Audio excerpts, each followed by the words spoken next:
Hanggang ika-31 ng Oktubre taong 2024, ang Bagyong Leon, internasyonal na pangalan, kung Ray, ay humi na mula sa super typhoon hanggang typhoon.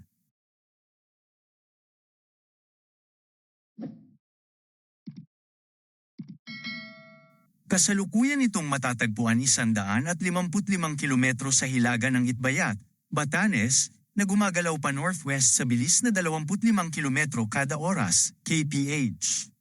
Ang bagyo ay may pinakamalakas na hangin na umaabot sa 175 kilometers per hour malapit sa gitna at bugso ng hangin hanggang 215 kilometers per hour.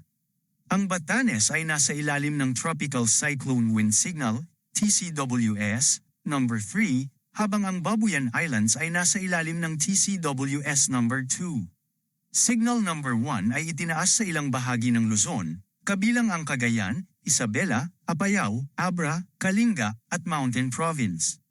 Inaasahan na tatama ang Leon sa silangang baybayin ng Taiwan sa hapon ng Huwebes at maaaring lumabas sa Philippine Area of Responsibility, or sa gabi ng Huwebes o maagang Biyernes ng umaga. Narito ang mga hakbang upang maghanda sa Bagyong Leon.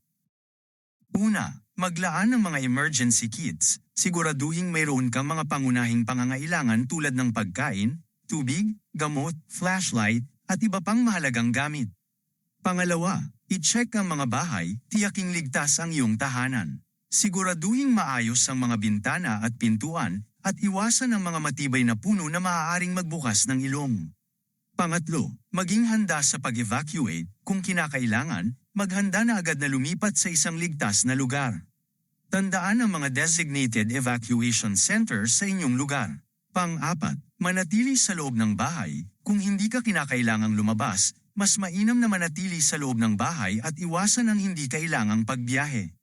Pang-lima, sundin ang mga advisories, tandahin ang mga impormasyon mula sa mga lokal na awtoridad at pag-asa upang maging updated sa mga bagong impormasyon at mga direktibong ipinaparating.